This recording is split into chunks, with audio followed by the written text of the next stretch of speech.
que le tribunal va bannir les jeux, entrer en condamnation, même si on ne parvient pas à démontrer l'imputabilité des faits à un accusé, même si cet accusé n'a même pas pris part aux événements du 28 septembre. Là, je ne serais pas d'accord, moi. C'est le cas de M. C.C. Raphaël, qui n'a même pas pris part aux événements de ceux du 28 septembre. Il n'a même pas pris part à ça. Il était là-bas aux côtés de sa femme. On vous demande d'entrer en connaissance contre tout ceci. Non, sans trier, sans faire la part des choses. Et moi, je ne suis pas d'accord. Pour le cas du commandant Touma, Monsieur le Président, Monsieur du tribunal, les débats nous ont prouvé ici le contraire de tout ce qu'on a entendu, le contraire de tout ce qui a été dit, de la commission de ces infractions du 28 septembre jusqu'à son interpellation, jusqu'à la tenue du premier jour des audiences dans cette affaire. Mais grâce au débat ici, chacun de nous a été sutillé. Chacun de nous, individuellement, nous avons tous été sutillés.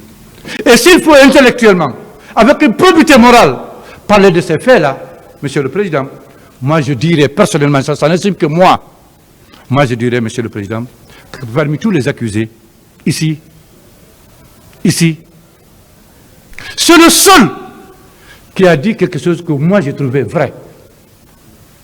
Tous les autres sont abrités derrière une négation systématique. Non, je ne connais pas. Non, je ne connais pas. Non, je ne connais pas.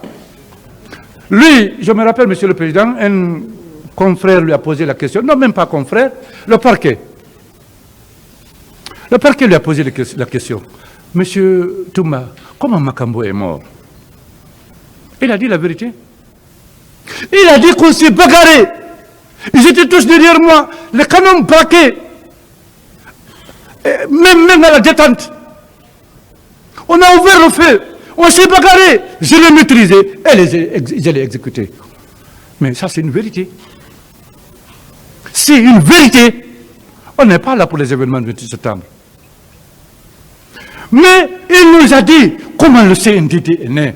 Comment le capitaine président, dans le souci de se préparer, pour même, parce qu'il ne faisait même pas confiance finalement au colonel Pivi, hein, il ne faisait même pas confiance à ce dernier. C'est vrai qu'il l'avait mis devant, pendant le régime du fait général Lansana Conté, pour neutraliser tout ce qui était fort de ce régime, avec les différentes mutineries. Mais au finish, il ne portait pas confiance tellement à 100% au colonel Pivi. C'est pourquoi il est allé rechercher le commandant Toumba, qui était là dans son bureau en tant que médecin cardiologue. Il a cherché à lier l'amitié avec lui. Il l'a eu, parce qu'il lui a parlé de lui, de sa capacité de frappe. Il l'a eu. Au cas où il ne s'entendait pas avec le colonel Pivi, pour qu'il ait toujours un plan B. Mais le capitaine a été intelligent, il est très intelligent, mais une intelligence machiavélique, comme il aimait le dire. Il est allé jusqu'à nous parler comment ils ont eu la nouvelle relative au décès du général Lansana Conté. Ils étaient dans un motel là-bas. Il dit qu'il a été le premier à réveiller le capitaine président, qu'il dormait, parce qu'il ne rêvait qu'au pouvoir, il ne pensait qu'au pouvoir. Que quand il a informé, directement ils sont allés au camp. Qu'est-ce qui s'est passé au camp? Là aussi, il nous a informé. Il nous a parlé de ça de façon détaillée. Et personne n'est venu dire le contraire de ça ici. Personne. Monsieur le Président, il est allé jusqu'à nous dire que c'est lui, Monsieur le Président, qui est allé trouver le commandant des opérations, Monsieur Makambo, dans le bureau du président. En ce moment, le président était dans tous ses états. Je vais le mater, le pouvoir est à terre, je vais les battre. Il lui a dit non, que personne ne sort. Il a donné des instructions au commandant du camp. Et en ce moment, le commandant des opérations, le chargé des opérations, fait Makambo. Il vivait, il était dans le salon. Il nous a parlé de tout cela. Personne n'a dit le contraire. Il est allé jusqu'à nous dire, Monsieur le Président, quand il a donné ses instructions, il est retourné, il dormait, il s'est reposé. Quand M. C.C. est allé lui dire, le président l'appelle, le président lui demande. Il est revenu. Mais quand il a pris la seule personne avec laquelle il est allé au stade, il nous a parlé de cette personne, c'est Fourmou, le féticheur du capitaine Moussa Dadis Camara. Mais, Monsieur le Président, ce qui est important, un de mes confrères de la partie civile a dit, il y a eu un pacte entre eux. Il y a eu un pacte. Je vais vous parler de ce pacte un peu. Ce pacte a été scellé par le féticheur Fourmou.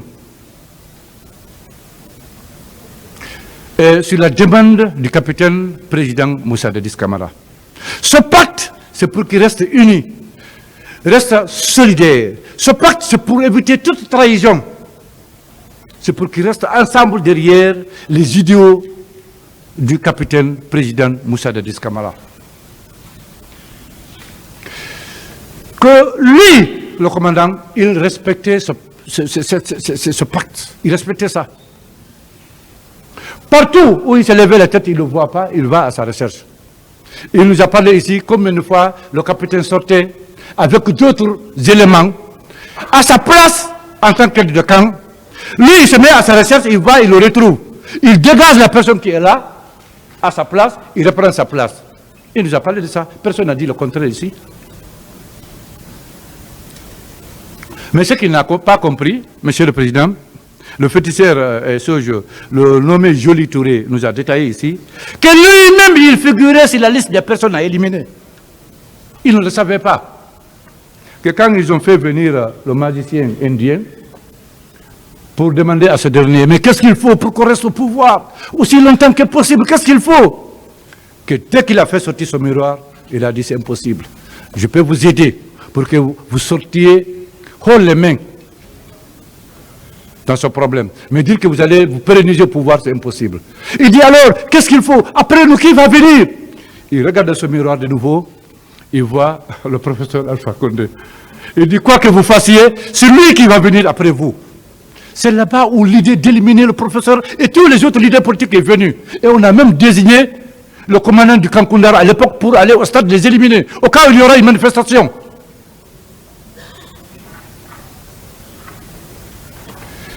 Monsieur le Président, on est allé ce jour-là, d'après même ce témoin qui est venu à la barre, nous dire, mais qu'est-ce qui va nous empêcher alors de prendre le pouvoir, de rester aussi longtemps?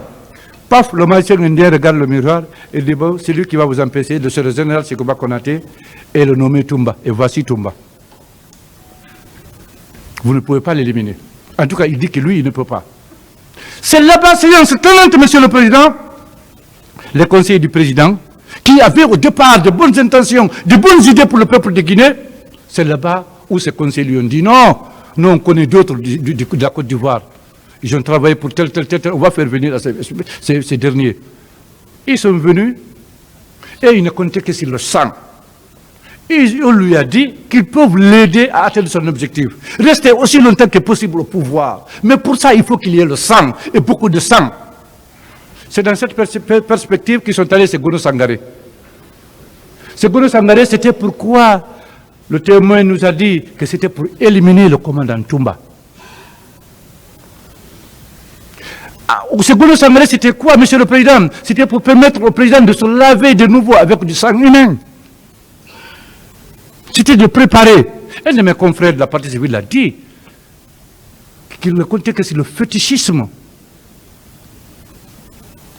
Mais quand ces féticheurs-là sont venus, Monsieur le Président, ils ont dit qu'ils ne peuvent pas détruire le commandant Toumba. On lui a dit.